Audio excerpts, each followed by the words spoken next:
Allah sudah memilih dia dengan Al-Quran, tetapi apa? Tetapi dia zalimun li nafsih, zalim terhadap diri sendiri. Apa zalim terhadap diri sendiri itu? Kalau kita zalim itu kan menempatkan sesuatu bukan pada tempatnya.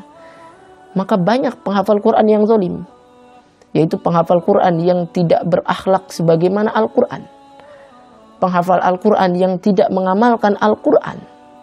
Dan ini menjadi masalah yang sangat besar bagi penghafal Al-Quran.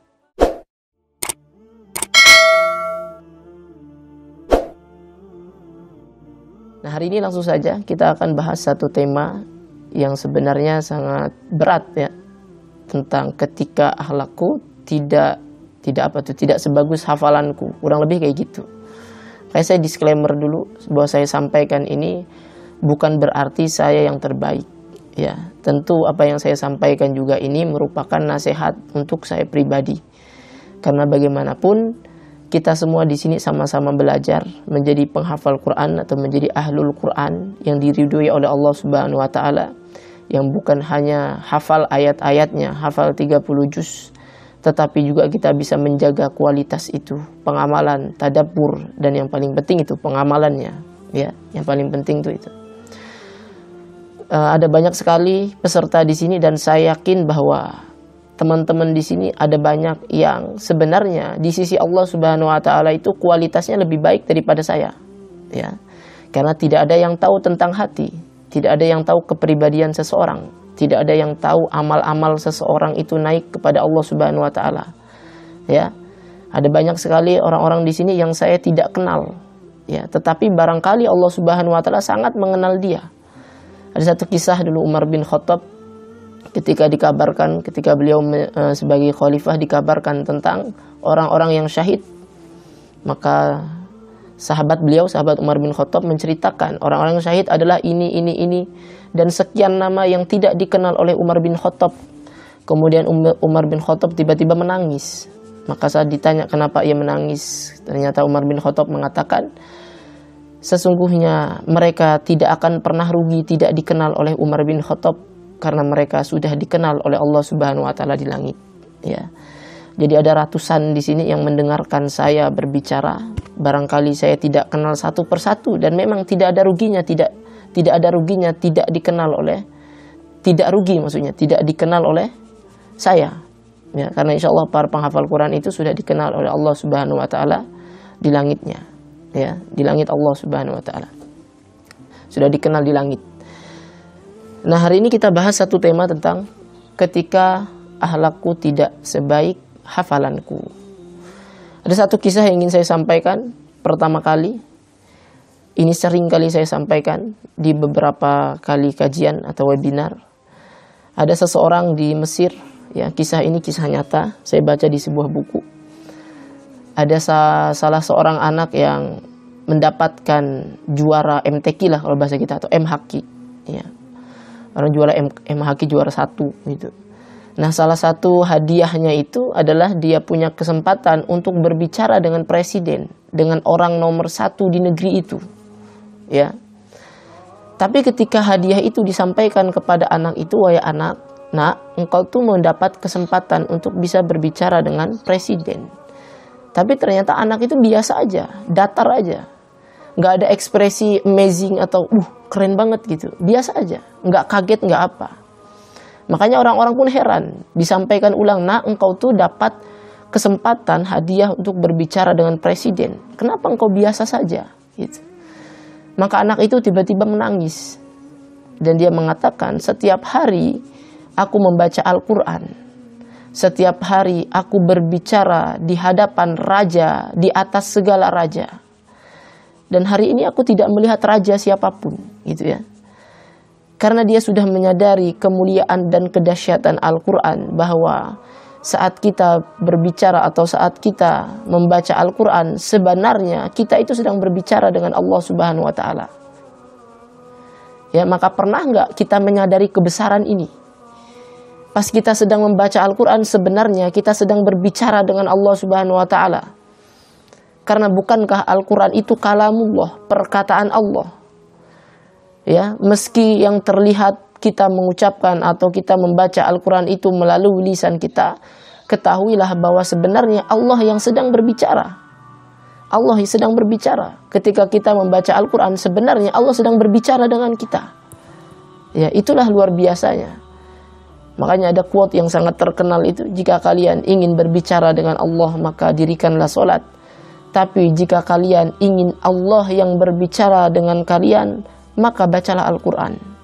Ya, karena membaca Al-Quran itu berarti Allah Subhanahu wa Ta'ala sedang berbicara dengan kita.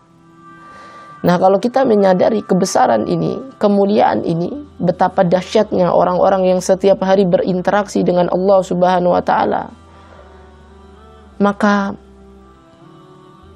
masihkah kita berpikir untuk menyia-nyiakan kesempatan yang sangat besar ini? Ya. Jadi kita punya kesempatan setiap hari berbicara dengan Allah Subhanahu wa Ta'ala. Tapi ada orang-orang yang tidak mau atau tidak senang, tidak bahagia. Pertanyaan saya kan sederhana.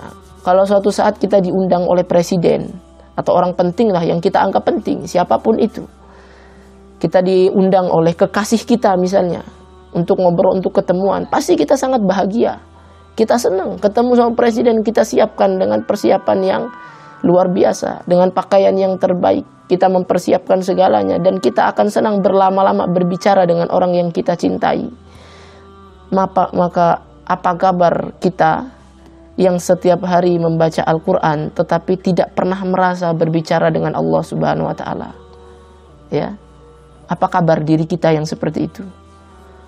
Ya, betapa ruginya orang-orang yang setiap hari membaca Al-Quran tapi tidak pernah merasa berbicara dengan Allah Subhanahu wa Ta'ala. Ya, jadi luar biasa. Orang membaca Al-Quran saja itu sudah luar biasa. Bukankah para penghafal Quran adalah keluarga Allah dan orang-orang pilihannya? Kata Allah Subhanahu wa Ta'ala dalam surah Fatir ayat 32, "Tsumma awratsnal kitaba alladziina astafaina min ibadina faminhum zalimun li nafsihi." Nah, kita akan masuk ke pembahasan ini ya. Nanti pelan-pelan kita akan masuk dalam tema ini. Kata Allah Subhanahu wa Ta'ala, kemudian kami wariskan kitab ini. Ya. "Tsumma awratsnal kitaba alladziina astafaina min ibadina alladziina astafaina min ibadina." Kepada orang-orang yang kami pilih. Ya, Al-Quran itu Allah Subhanahu wa Ta'ala sebut kami wariskan kitab ini kepada hamba-hamba yang kami pilih. Istofaina min ibadina. Istofa itu memilih. Qala ya Musa inni istofaituka 'alan nas, wahai Musa, aku sudah memilih engkau. Ya, kalau istofa itu berarti dipilih oleh Allah Subhanahu wa Ta'ala. Karena itulah orang-orang yang menghafal Al-Quran, membaca Al-Quran, berinteraksi dengan Al-Quran, mengamalkan Al-Quran, adalah orang-orang yang dipilih oleh Allah Subhanahu wa Ta'ala. Bahkan Allah sebut mereka lah orang-orang yang mewarisi kitab Allah Subhanahu wa Ta'ala. Ya, ini bukan warisan yang sembarangan. Kita tidak diwarisi harta. Itu nilainya sepele, itu dunia, itu rendah. Tapi kita diwarisi kalam Allah Subhanahu wa Ta'ala, perkataan Allah Subhanahu wa Ta'ala. Ya, siapa orang yang bisa berbicara dengan Allah Subhanahu wa Ta'ala? Siapa orang yang pernah berbicara dengan Tuhan semesta ini? Kan gak ada yang pernah. Tapi penghafal Quran setiap hari berbicara dengan Allah Subhanahu wa Ta'ala. Seandainya mereka menyadari itu. Ya. Jadi Al-Quran ini diwariskan kepada kita. Ini warisan yang sangat besar, sangat mulia. Karena itulah Allah Subhanahu wa Ta'ala hanya mewariskan kitab ini kepada orang-orang yang Allah Subhanahu wa Ta'ala pilih. Ya. Iqra'ul Qur'an fa inna hadzal Qur'an ma'dubatullah. Bacalah Al-Quran karena sesungguhnya Al-Quran ini adalah hidangan dari Allah Subhanahu wa Ta'ala. Ya, hidangan dari Allah Subhanahu wa Ta'ala. Nah, terkait hidangan itu kalau kita buka di Al-Quran ada surah yang maknanya hidangan, yaitu surah Al-Maidah. Artinya hidangan. Jumlah surah di dalam Al-Quran itu ada 114 surah. Maka kalau kita membuka surah Al-Maidah ayat 114, ternyata bunyinya adalah doanya Nabi Isa. Qala Isa bin Maryam Allahumma rabbana anzil alaina ma'idatan minas sama. Ya. Doanya Nabi Isa. Qala Isa bin Maryam Allahumma rabbana. Isa bin Maryam berdoa, Allahumma rabbana, wahai Tuhan kami, anzil alaina, turunkan kepada kami, ma'idatan minas sama, hidangan dari langit. Ya, ini doa Nabi Isa ketika meminta hidangan, karena Hawariyun meminta itu. Nah, ini menjadi isyarat yang sangat luar biasa bahwa jika Nabi Isa itu meminta Allah Subhanahu wa taala untuk menurunkan hidangan secara fisik gitu ya, benar-benar hidangan, maka umat Islam itu punya hidangan yang sangat luar biasa yang tidak dimiliki oleh umat manapun. Hidangan itu adalah Al-Qur'an. Ya, karena itu kata Allah Subhanahu wa taala, fa inna hadzal Qur'an ma'dubatullah. Hadis Nabi Muhammad sallallahu alaihi wasallam. Al-Quran ini hidangan Allah Subhanahu wa ta'ala yang diberikan kepada orang-orang yang dipilih oleh Allah Subhanahu wa ta'ala. Ya, jadi tadi ayatnya ayat Fatir ayat 32. Surah Fatir ayat 32. Tsumma awrasnal kitabal ladzina astafaina min ibadina. Kemudian kami wariskan kitab ini kepada orang-orang pilihan kami, maka kita dapat ambil pelajaran atau hikmah bahwa orang yang berinteraksi dengan Al-Quran adalah orang pilihan Allah. Itu catat. Supaya kita merasa berharga dan supaya kita bersyukur kepada Allah Subhanahu wa ta'ala bahwa Allah sudah memilih kita. Ya, banyak orang yang kadang-kadang mengeluh punya hafalan kok cuma 2 juz, nggak lancar lagi. Tapi dia lupa mensyukuri bahwa banyak juga orang-orang yang tidak bisa membaca Al-Quran. Ya, ada hal yang perlu kita syukuri sebelum mengeluh kepada Allah Subhanahu wa ta'ala. Karena kita sudah dipilih oleh Allah Subhanahu wa ta'ala. Tsumma awrasnal kitabal ladzina astafaina min ibadina. Kami wariskan kitab ini kepada hamba yang sudah kami pilih. Faminhum zalimun li nafsih. Maka di antara mereka ada yang zalim terhadap diri sendiri. Nah, ini yang kita bahas. Ya. Memang orang-orang yang menghafal Quran itu orang pilihan Allah Subhanahu wa ta'ala. Tapi sayang, di antara orang pilihan Allah Subhanahu wa ta'ala itu ada yang menzalimi dirinya sendiri. Ada. Allah sudah tinggikan derajat dia dengan Al-Quran, tapi dia memilih kehinaan. Ya. Allah sudah memilih dia dengan Al-Quran, tetapi apa? Tetapi dia zalimul li nafsih, zalim terhadap diri sendiri. Apa zalim terhadap diri sendiri itu? Kalau kita zalim itu kan menempatkan sesuatu bukan pada tempatnya. Maka banyak penghafal Quran yang zalim. Yaitu penghafal Quran yang tidak berakhlak sebagaimana Al-Quran. Penghafal Al-Quran yang tidak mengamalkan Al-Quran. Dan ini menjadi masalah yang sangat besar bagi penghafal Al-Quran. Ya. Karena itulah yang disebut sebagai penghafal Al-Quran yang zalim. Dia tidak menempatkan diri pada tempatnya. Level dia dipilih oleh Allah Subhanahu wa ta'ala sebagai keluarga Allah, tetapi dia menempatkan dirinya sebagai sesuatu hamba yang jauh dari Allah Subhanahu wa ta'ala. Dan penghafal Quran itu keluarga Allah. Harusnya seperti itu. Maka penghafal Quran harus mampu meletakkan dirinya sebagai keluarga Allah Subhanahu wa ta'ala. Pantaskah keluarga Allah itu mengkhianati Allah, menyakiti Allah, atau bermaksiat kepada Allah Subhanahu wa ta'ala? Ya, itu zalim. Zalim itu tidak menempatkan sesuatu pada tempatnya. Jadi dia sudah dipilih menjadi penghafal Quran, menjadi keluarga Allah, tapi dia tidak sadar dengan kemuliaan itu. Sehingga akhlaknya tidak akhlak Al-Quran. Dia menghafalkan Al-Quran, tapi dia tidak pernah mengamalkan Al-Quran. Dan ini yang kebanyakan terjadi di kalangan kita. Kebanyakan penghafal Quran hanya fokus pada huruf-huruf dan bacaan. Ya, huruf-huruf dan bacaan. Kebanyakan seperti itu. Kayak di kitab Mafatihut Tadabburul Quran itu ada penjelasan yang sangat luar biasa. Ada sebuah renungan yang dikatakan oleh penulis, engkau akan mendapati bahwa kebanyakan orang-orang yang fokus menghafal Quran itu hanya memfokuskan dirinya pada perhatiannya terhadap huruf-huruf dan bacaannya. Sehingga ketika makna-makna Al-Quran itu ia lewati atau ia baca, maka itu dilewati begitu saja. Tidak berkesan, tidak dia nikmati. Karena itulah engkau akan dapati banyak para penghafal Al-Quran yang tidak beramal sebagaimana Al-Quran. Banyak penghafal Quran yang tidak berakhlak Al-Quran. Kenapa? Karena saat dia murojaah, saat dia membaca Al-Quran, fokus dia itu huruf-huruf.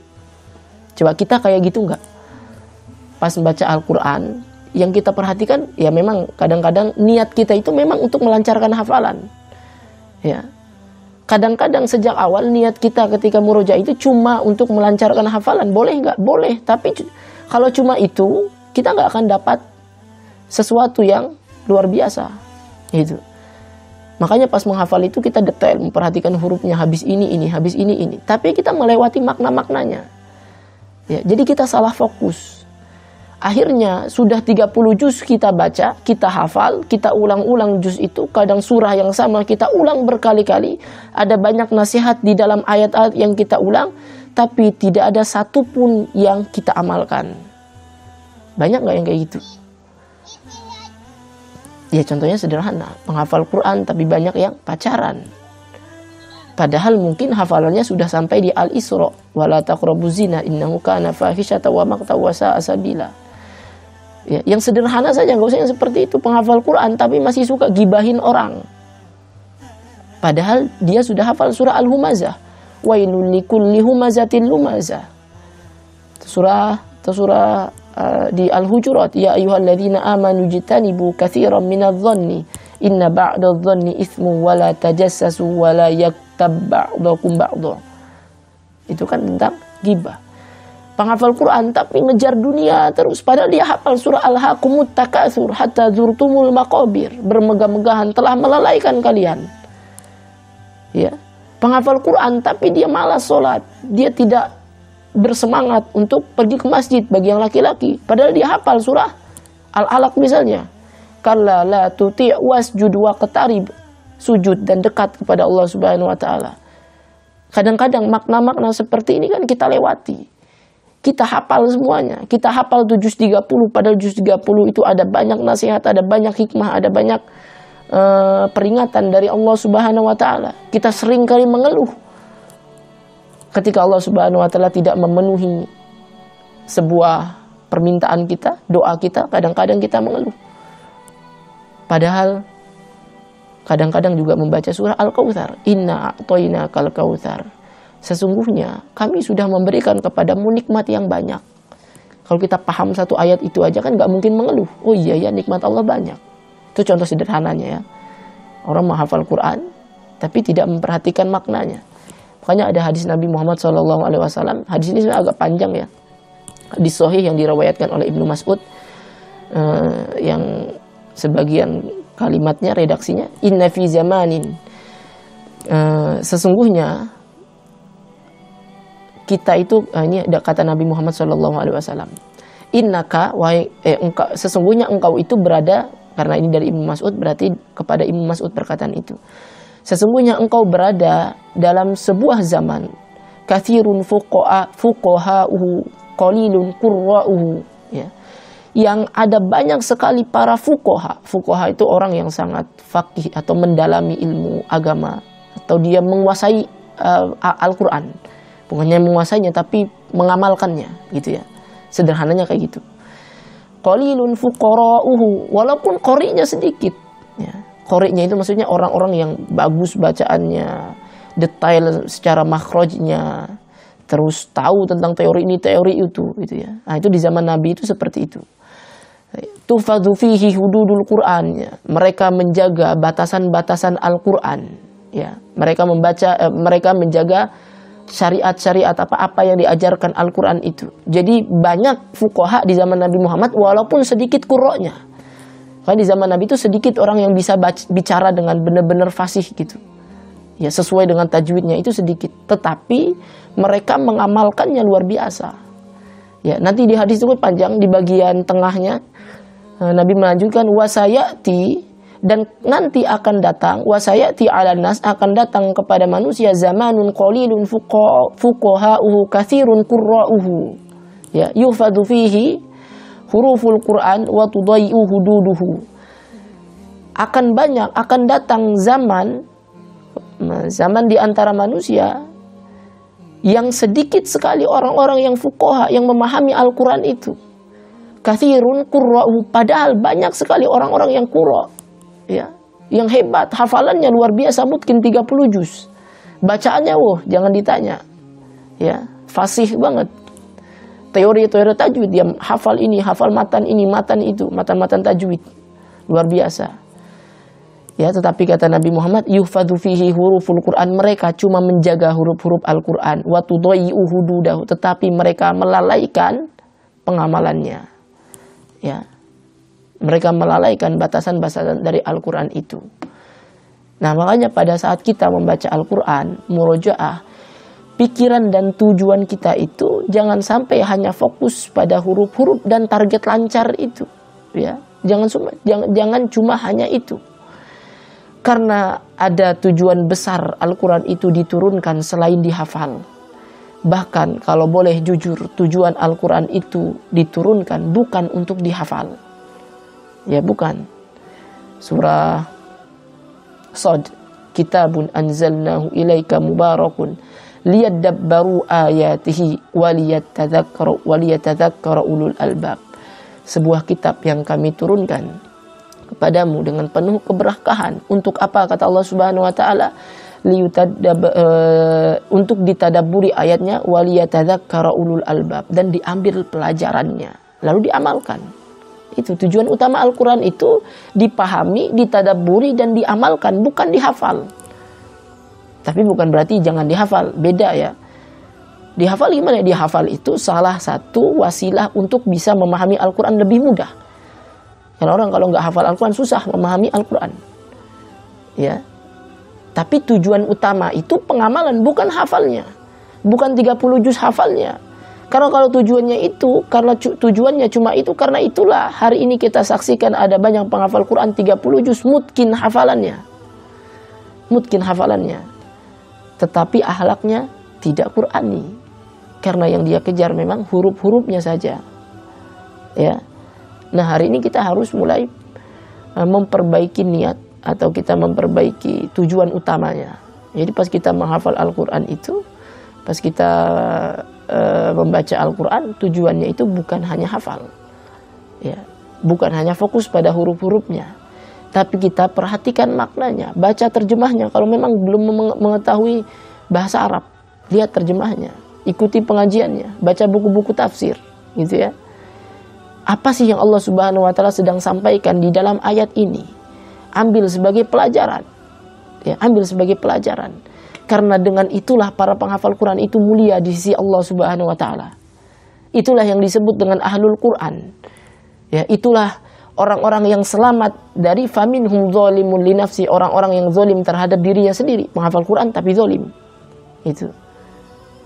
Kalau kita ingin selamat dari klaim zalim itu, maka kita harus mau mempelajari Al-Quran. Pelajari Al-Quran, maknanya seperti apa, sehingga kita amalkan itu, kita berakhlak sesuai dengan Al-Quran.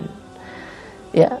Karena kalau kita cuma sekedar hafal, ada banyak kisah ya orang-orang yang diberikan anugerah oleh Allah Subhanahu wa taala hafalan yang bagus, tetapi dia ternyata semakin jauh dari petunjuk Allah Subhanahu wa taala. Ya, nggak usah cerita siapapun. Saya ceritakan yang ada di dalam Al-Qur'an. Ya, nanti buka kisahnya itu surah Al-A'raf ayat 175. Silakan cari di kitab-kitab tafsir kisah lengkapnya. Ada banyak versi, ada banyak riwayat tentang kisah ini. Siapa orang yang diceritakan Allah Subhanahu wa taala di dalam surah Al-A'raf ayat 175, ya.